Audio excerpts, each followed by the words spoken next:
aller loin, tu sais, ça tu le sais. De plus en plus loin, tu sais, ça tu le sais. Rien ne peut nous arrêter, rien ne peut nous stopper. Car d'où on vient, on sait, ce que l'on veut, on sait.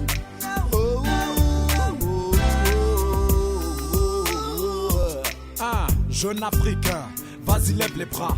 Il est temps, je crois, que tu marques le pas. Pour l'avenir, je vois plein de bonnes choses, moins de mauvaises. Mesdames, Messieurs, bonsoir et merci pour votre fidélité. Bienvenue à tous sur votre émission Parole aux jeunes. Parole aux jeunes, c'est l'émission qui donne l'opportunité à toutes les différentes couches sociales de la jeunesse à s'exprimer. Et pour ce faire, ce soir, nous recevons comme invité M. Sani Ayouba. M. Sani Ayouba, bonsoir. Bonsoir, M. Moutala. Et qui est M. Sani Ayouba? Sani Ayouba, je dirais, c'est un jeune Nigérien comme tout autre jeune, mais qui est surtout passionné des questions liées à l'environnement et au développement durable.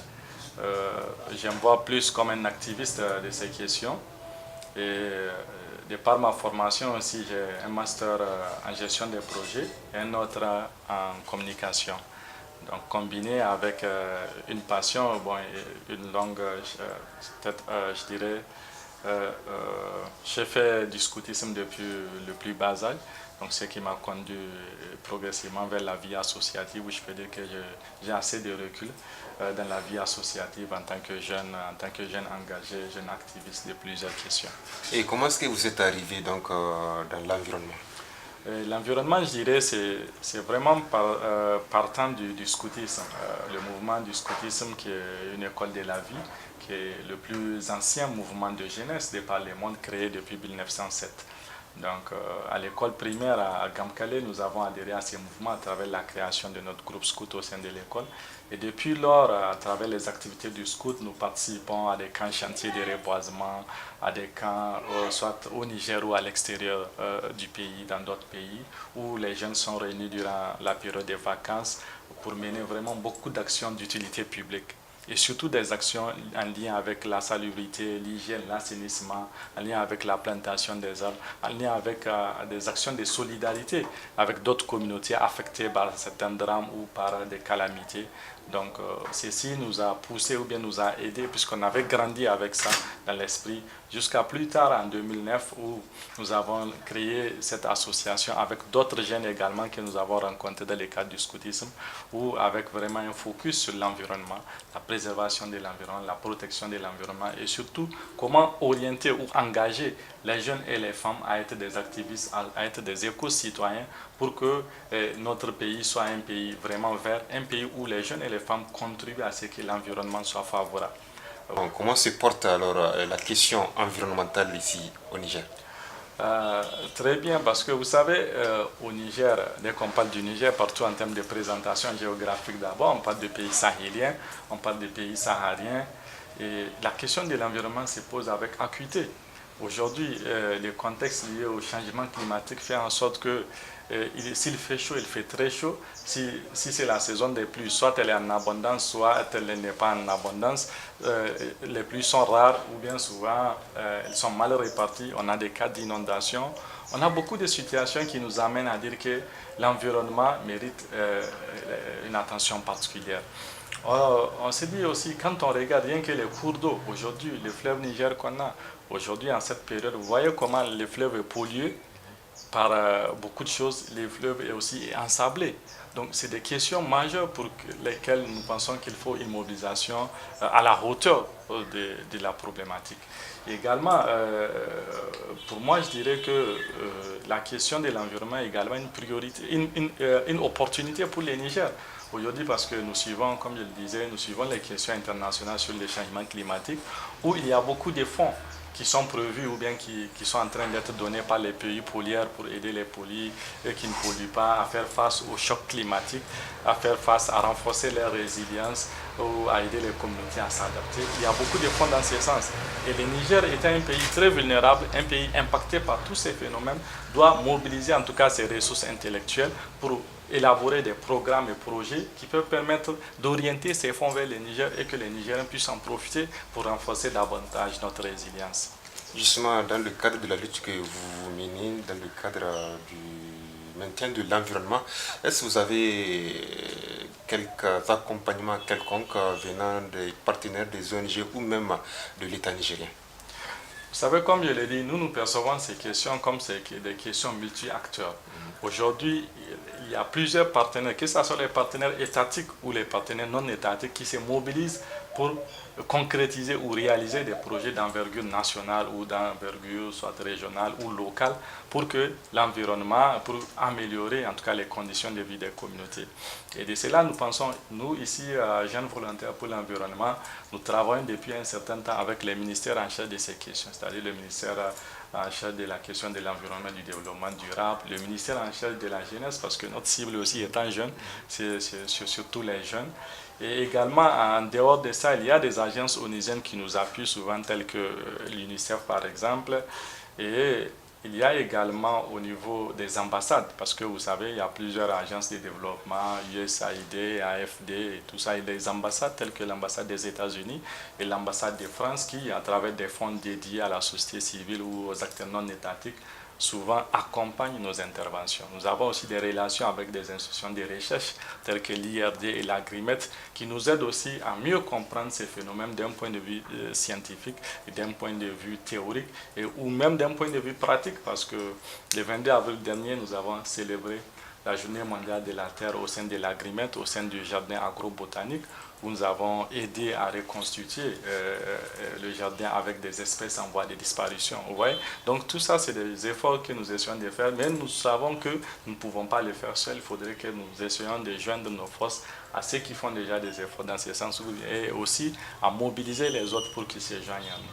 Et je peux être particulièrement fier de voir que depuis un certain temps, il y a un engouement sur les questions environnementales au sein de la jeunesse nigérienne à travers la création ou la multiplication de plusieurs structures dédiées à cette cause. Et même par nos efforts aussi, il y a des établissements dans lesquels nous avons installé des clubs verts où dès le bas âge, nous essayons d'aider à la promotion de l'éducation liée à l'environnement et au développement durable. Donc ces jeunes scolaires, collèges, lycées, vont grandir avec cet esprit d'éco-citoyenneté, cet esprit de préservation de l'environnement. Et on espère que les comportements de déchets, de jeter les déchets, les sachets plastiques ou de gaspiller l'électricité ou des ressources naturelles sera à un certain niveau pour ces jeunes.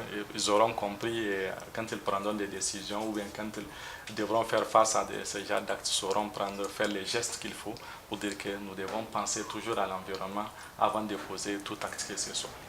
Monsieur Sané, est-ce que votre structure est nationale ou bien elle se trouve ici seulement, ici à Niamey? Oui, au-delà du national, je voudrais dire que Jeunes Volontaires pour l'Environnement est l'une des rares ONG sud-sud, c'est-à-dire des mouvements plutôt, puisque nous ambitionnons d'être le plus grand mouvement panafricain des jeunes sur les questions de l'environnement. JV a été créé en 2001 au Togo par des jeunes Togolais aussi, conscients ou bien préoccupés par la dégradation croissante de l'environnement et le manque d'engagement ou le manque d'information sur ces questions. Et depuis lors, JV est présent en Afrique dans plus de 24 pays. Et en 2015, ici à Niamey, JV Niger a accueilli l'Assemblée internationale des jeunes volontaires où il y avait eu des délégués de 23 pays africains qui étaient venus ici à Niamey pendant les 3 jours pour suivre comment ça se passe. Et au Niger, nous avons des branches locales, que ce soit à Tilaberi, à Zender, à Dosso et même à Chirozérine, nous avons des antennes. Parce que les principes, nous ne voulons pas créer pour créer et puis implanter notre organisation un peu partout. Il va du constat des jeunes parce qu'il faut toujours trouver un groupe de jeunes dynamiques qui sont intéressés par ces questions et qui veulent, parce que le principe c'est que l'organisation est basée sur le volontariat.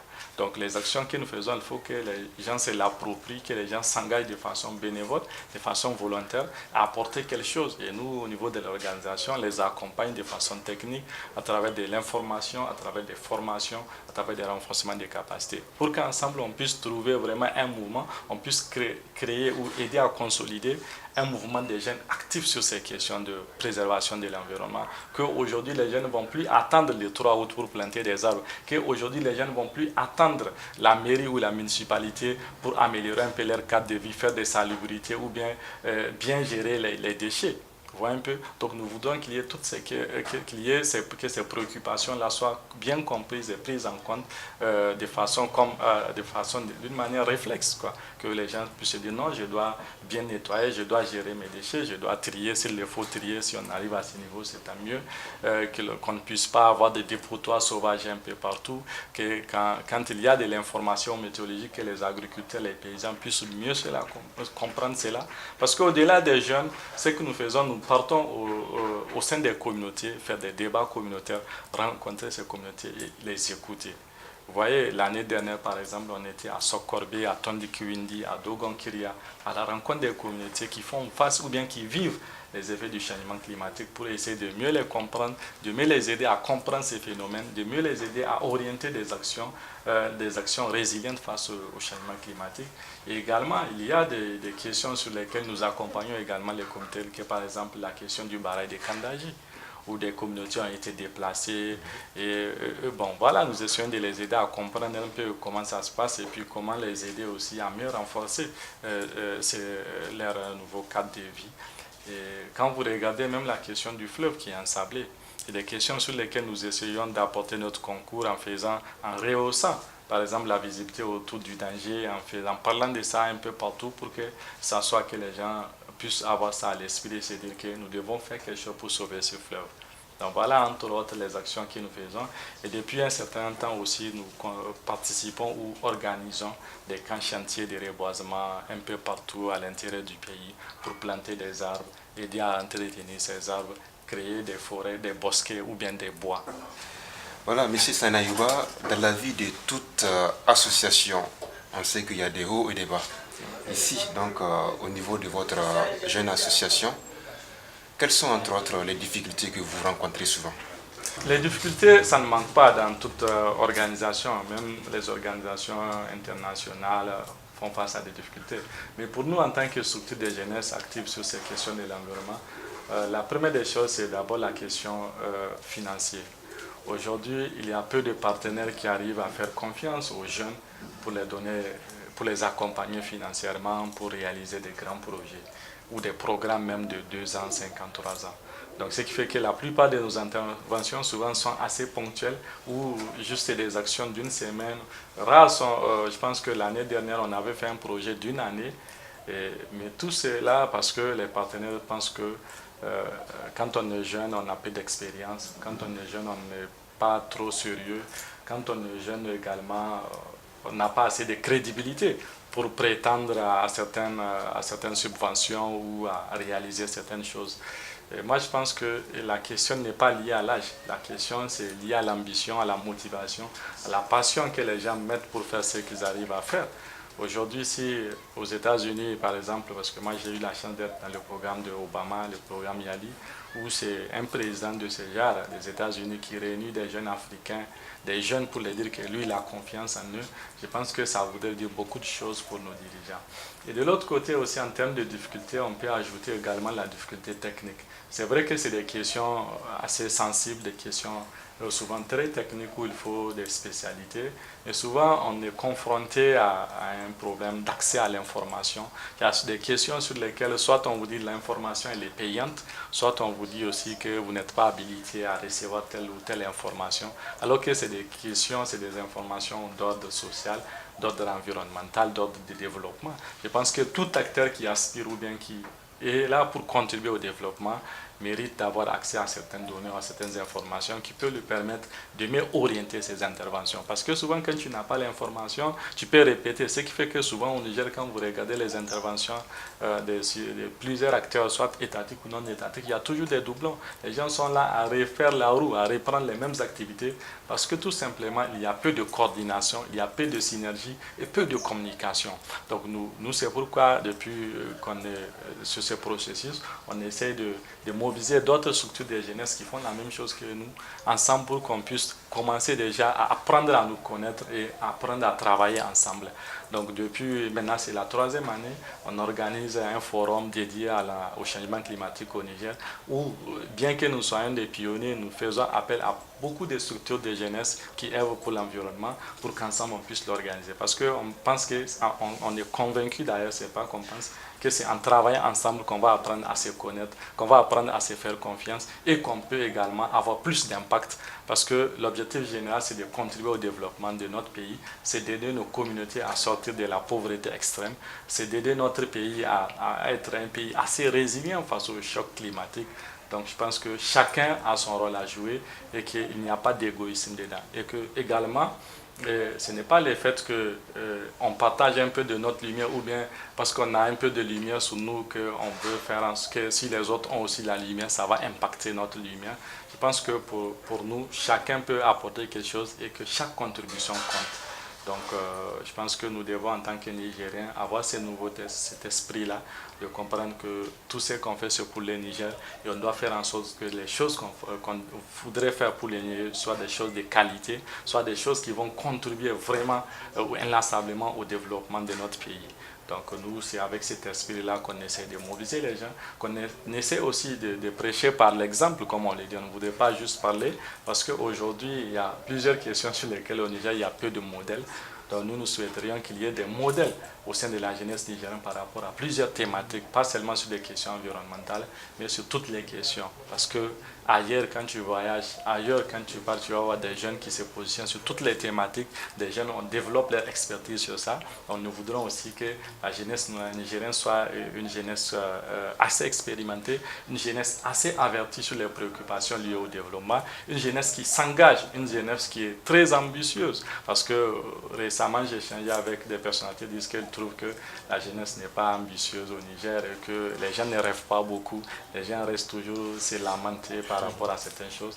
Alors que nous, ce qu'on est en train de voir sur le terrain avec les jeunes avec lesquels nous travaillons, c'est vraiment des jeunes qui font des choses extraordinaires, des jeunes qui ont de l'ambition pour ces pays, des jeunes qui ont de l'ambition aussi pour eux-mêmes, qui aspirent à devenir quelque chose, à être quelqu'un dans ces pays. Pas seulement des gens qui vont subir les fatalités, toutes les mauvaises choses qu'on parle du Niger ou dont l'environnement les affecte. Non, nous pensons qu'il faut aider inlassablement à ce que notre jeunesse puisse véritablement jouer un rôle actif.